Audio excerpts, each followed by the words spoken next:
Bonjour à tous et bienvenue sur excelformation.fr, votre formateur Excel de référence. Dans le chapitre précédent de cette formation dédiée au développement d'applications en VBA, nous avions vu à quel point il est simple de créer une macro VBA en utilisant pour cela l'enregistreur de macros. En effet, il est tout à fait possible de créer une mini-application en quelques minutes. Nous avons vu ici l'exemple d'une application de pointage des horaires, sans même devoir saisir une seule ligne de code. En revanche, il va forcément arriver un moment où l'enregistreur va montrer ses limites et la compréhension du langage VBA et surtout des méthodes de construction des macros va être nécessaire. Cette formation devant être accessible à tout le monde, nous allons détailler dans le moindre détail chaque aspect du développement VBA, et donc ce chapitre va s'adresser en particulier aux débutants, c'est-à-dire aux personnes qui n'ont encore jamais eu l'occasion de coder d'application, quel qu'en soit le langage d'ailleurs. Même si vous avez l'habitude de développer des applications, cette vidéo fera office de piqûre de rappel pour les personnes les plus expérimentées. Enfin, tous les éléments que nous allons aborder ici vont être vus assez rapidement, afin d'être détaillés de manière beaucoup plus exhaustive dans les chapitres à venir. Et pour être sûr de ne manquer aucun de ces chapitres, abonnez-vous à la chaîne pour être informé lorsqu'une nouvelle vidéo va sortir.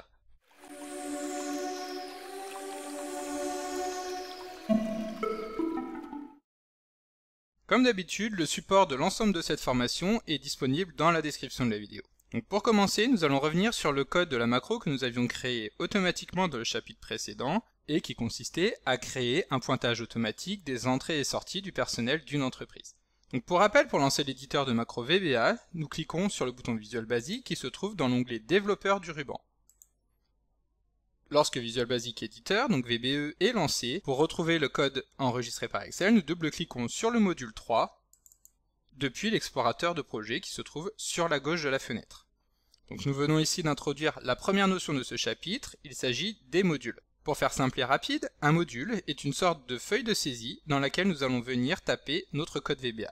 Il est également possible de saisir du code directement dans le classeur ou encore dans chacune des feuilles du classeur. En réalité, ces feuilles sont également un module, mais nous verrons cela dans le détail dans les chapitres à venir. Retenez simplement que pour être utilisé normalement, le code VBA est inséré dans un module. Pour créer un module, nous nous rendons donc dans le menu Insertion, puis nous choisissons Module. De cette manière, Excel insère automatiquement un nouveau module qui s'appelle ici module 4 et nous pouvons double-cliquer dessus pour afficher le module dans la partie droite de Visual Basic Editor. Évidemment, pour le moment, ce module est vide. Donc maintenant que nous avons vu que le code doit être saisi au sein des modules, nous allons voir de quoi celui-ci est composé. Donc tout d'abord, une macro est composée de procédures dans lesquelles nous allons venir saisir le code et qui va se charger d'effectuer un certain nombre d'opérations. Donc si nous revenons dans le module 3 que nous avions créé automatiquement, nous allons retrouver deux procédures. Une première procédure qui s'appelle enregistrer une arrivée et dans lequel nous allons pouvoir saisir une arrivée, et donc la seconde procédure qui s'appelle enregistrer un départ. Donc de retour dans le module 4, nous allons créer notre première procédure. Comme nous venons de le voir, une procédure est un ensemble d'instructions qui permet de réaliser une opération ou une série d'opérations. Et donc ici nous allons créer une procédure de type sub, nous allons donc utiliser le mot-clé sub. Ensuite nous allons saisir le nom de notre procédure, donc par exemple ma procédure, sans accent évidemment, et lorsque nous appuyons sur Entrée, automatiquement Excel ajoute le mot-clé qui permet de terminer la procédure, qui est le EndSub. Ensuite, nous allons insérer une instruction, nous allons ici utiliser l'instruction MSGBox qui permet d'afficher un message à l'écran, et nous allons simplement saisir « Bienvenue sur excelformation.fr ». S'agissant d'une chaîne de caractères, nous la tapons entre guillemets. Si nous voulons tester notre procédure, il suffit d'appuyer sur le triangle situé ici dans la barre des menus. Et donc automatiquement Excel nous ramène sur la feuille de calcul et nous affiche le message que nous lui avons demandé, bienvenue sur excelformation.fr. Donc ici nous avons vu la procédure de type sub qui permet d'exécuter des opérations, mais il existe également un deuxième type de procédure qui est de type function, qui en plus d'exécuter des opérations va nous retourner un résultat. Donc pour imager ce type de procédure, nous pouvons les comparer aux formules d'Excel. Celles-ci nécessitent en effet un certain nombre de paramètres que nous allons venir saisir en entrée, et en échange, la formule va nous retourner un résultat en sortie. Donc par exemple, nous allons créer une nouvelle procédure qui va être cette fois-ci de type function. Donc nous utilisons le mot-clé function. Cette procédure que nous allons appeler mon addition tout simplement, qui va permettre, comme son nom l'indique, d'effectuer l'addition de deux termes que nous allons donc saisir entre parenthèses, qui vont être les termes A et B, que nous séparons par des virgules, et lorsque nous validons en appuyant sur la touche Entrée, Excel insère automatiquement le mot-clé qui permet de fermer cette fonction, et qui est donc le endFunction. Ensuite, pour affecter un résultat à cette fonction, nous allons simplement ressaisir son nom, donc mon addition, puis utiliser le symbole égal qui permet d'affecter une valeur à une variable, et donc cette valeur va être égale à la somme de a plus b. À ce moment-là, lorsque nous avons saisi notre fonction, nous ne pouvons pas simplement cliquer sur le bouton de lancement des macros, car ici nous ne pouvons saisir aucun paramètre. Il va donc être nécessaire d'utiliser une autre procédure dans laquelle nous allons appeler cette fameuse fonction. Donc nous allons par exemple utiliser la procédure que nous avions créée précédemment, sauf qu'au lieu d'afficher une chaîne de caractères que nous avons saisie entre guillemets, nous allons appeler directement notre fonction qui s'appelle monAddition. Ensuite, nous allons spécifier deux paramètres, donc qui vont être les valeurs que nous allons souhaiter sommer. Donc par exemple 10 et 5. Alors ici, chaque paramètre est séparé par une virgule. Si nous souhaitons utiliser un nombre décimal, nous allons devoir utiliser le format américain, qui est donc le point. Donc par exemple, nous allons vouloir récupérer la somme de 10 plus 5,3. Nous appuyons ici directement sur le triangle vert, et cette fois-ci, Excel nous retourne correctement le résultat de l'addition. Donc nous l'avons vu, une macro est insérée dans un module est constitué de procédures qui peuvent être de type sub ou de type function. Ensuite, pour créer une procédure, nous allons avoir à disposition un certain nombre d'outils. Le premier de ces outils est la variable. Et donc il s'agit d'un élément clé du développement, que ce soit comme ce qui nous intéresse ici dans le langage VBA, mais également dans n'importe quel autre langage. En effet, une variable permet de stocker une information afin de pouvoir la réutiliser, la retraiter, etc. Le principe d'une variable est donc d'associer une valeur à un élément qui va posséder un nom. Donc nous allons par exemple revenir ici dans notre fonction et nous allons créer une nouvelle variable que nous allons appeler tout simplement calcul. Donc ici nous voyons la manière la plus simple d'utiliser une variable et nous n'avons pas besoin de l'instancier. Nous verrons plus tard qu'il est quand même fortement recommandé de l'instancier, mais nous verrons tout cela dans un prochain chapitre. Donc nous avons créé notre variable qui s'appelle calcul et nous allons donner une valeur à cette variable. Et donc celle-ci va être égale à a plus b. Maintenant que calcul possède une valeur, nous allons pouvoir l'utiliser par la suite, donc ici par exemple, en donnant à la fonction la valeur de calcul. Et si nous lançons toujours la procédure, alors le résultat retourné sera exactement le même. Sauf que, étant donné que nous avons stocké la valeur de a plus b dans une variable, nous pouvons éventuellement la retraiter par la suite. Donc une procédure peut être constituée de variables comme nous venons de le voir, mais nous avons également vu juste avant qu'une procédure peut être exécutée directement depuis notre procédure. Nous avons en effet utilisé ici, au sein de la procédure maProcédure, la fonction que nous appelons monAddition. Ensuite, nous pouvons utiliser ce que l'on appelle un objet.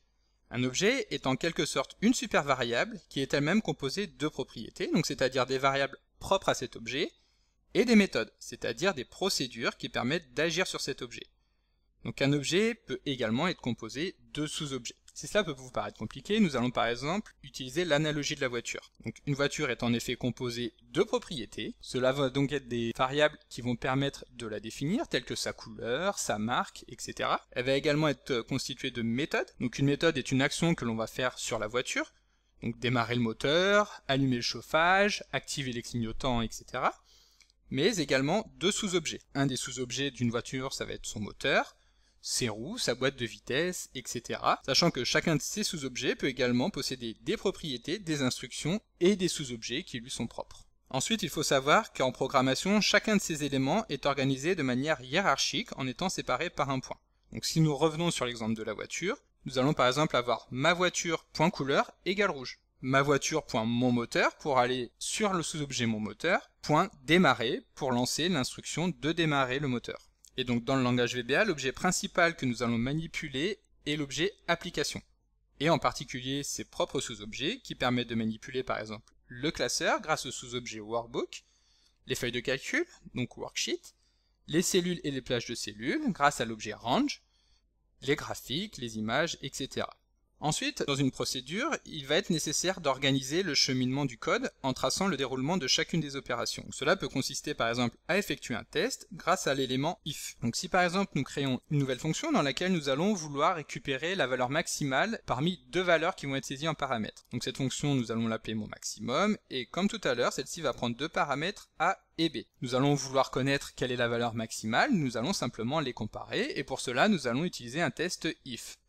Un test if qui est comme la formule si dans Excel qui permet de comparer deux éléments. Donc nous utilisons le mot-clé if a est supérieur à b. Alors dans ce cas nous allons faire quelque chose. Et donc pour schématiser dans ce cas nous allons utiliser le then. Nous allons revenir à la ligne, et lorsque A est supérieur à B, alors nous allons affecter la valeur A à mon maximum. Mon maximum est égal à A. Dans le cas contraire, donc else, mon maximum va être égal à B. Et enfin, nous clôturons le test avec un endif. Puis ici, nous allons vouloir récupérer la valeur de mon maximum. Donc nous avons juste à modifier le nom des fonctions, étant donné que les paramètres sont toujours A et B. Mon maximum, et si nous lançons la fonction, alors le maximum entre 10 et 5,3 est effectivement 10. Un autre élément logique que nous allons utiliser lors du développement de nos applications est la boucle. Une boucle permet d'effectuer un certain nombre d'opérations tant qu'une condition est remplie. Et donc la boucle la plus commune que nous allons être amenés à utiliser est la boucle for. Donc nous allons pour l'exemple créer une nouvelle procédure que nous allons appeler compter. Nous allons utiliser la boucle for. Et donc la boucle for consiste à utiliser une variable à laquelle nous allons donner une valeur. Donc par exemple i est égal à 1. Puis nous allons déterminer jusqu'à quel stade nous allons pouvoir utiliser cette boucle. Pour cela nous utilisons le mot-clé to. Et par exemple jusqu'à 3. Nous pouvons effectuer une opération. Donc par exemple msgbox de i. Puis nous fermons la boucle for grâce au mot-clé next. De cette manière, si nous lançons notre procédure, toujours en appuyant sur le triangle, Excel va nous afficher 3 fenêtres avec pour valeurs successives le 1, le 2 et le 3. Donc si cela peut vous paraître complexe, comme d'habitude, ne vous en faites pas, nous aborderons chacun de ces points dans le détail au cours des chapitres à venir. Et donc pour finir, le dernier point que nous allons voir concernant la programmation VBA est justement un élément qui sera purement ignoré lors de son exécution. Il s'agit en effet des commentaires qui ne sont pas destinés à Excel comme n'importe quel autre aspect de ce que nous venons de voir, mais qui permet au contraire de conserver des informations sur le code tapé à destination des développeurs. Donc cela permet par exemple de décrire ce qui est fait, de décrire une logique mise en place, d'expliquer différentes variables instanciées, etc. Le problème des commentaires est que bien souvent ceux-ci sont négligés par les développeurs, et moi en premier d'ailleurs, alors qu'ils permettent de rendre le code bien plus clair, notamment lorsque celui-ci devra être repris par d'autres utilisateurs par la suite, ou lorsque nous allons le mettre en pause un certain temps pour le reprendre bien plus tard. Bien décrire le fonctionnement du code permet alors de gagner énormément de temps lors de la lecture du code. Donc pour utiliser un commentaire, il suffit d'utiliser une apostrophe, et ensuite tout ce que nous allons saisir va être coloré en vert. C'est ce qui permet d'indiquer à l'utilisateur qu'il s'agit effectivement d'un commentaire. Donc, ceci est un commentaire. Lorsque nous validons, celui-ci passe en vert. Le commentaire peut être inséré n'importe où, que ce soit dans une procédure, mais également directement dans le module. Alors évidemment, lorsqu'une apostrophe est insérée directement au sein d'une chaîne de caractères, Excel va immédiatement comprendre qu'il ne s'agit pas d'un commentaire, et donc le texte ne va pas passer en vert. Donc ici par exemple, nous allons saisir une simple chaîne de caractères, que nous allons saisir entre guillemets, et lorsque nous allons valider, cette fois-ci, le texte ne sera pas mis en vert, il ne s'agit pas d'un commentaire, et Excel affichera correctement la chaîne de caractères lorsque nous allons lui demander. Et voilà, donc comme d'habitude, vous pouvez télécharger le support de ce cours en suivant le lien que vous trouverez dans la description de la vidéo. Si la vidéo vous a plu, n'oubliez pas de la liker et de la partager, et vous pouvez également me laisser toutes vos impressions dans l'espace des commentaires. Et si ce n'est pas encore fait, abonnez-vous à la chaîne pour ne manquer aucune astuce et devenir rapidement un pro d'Excel.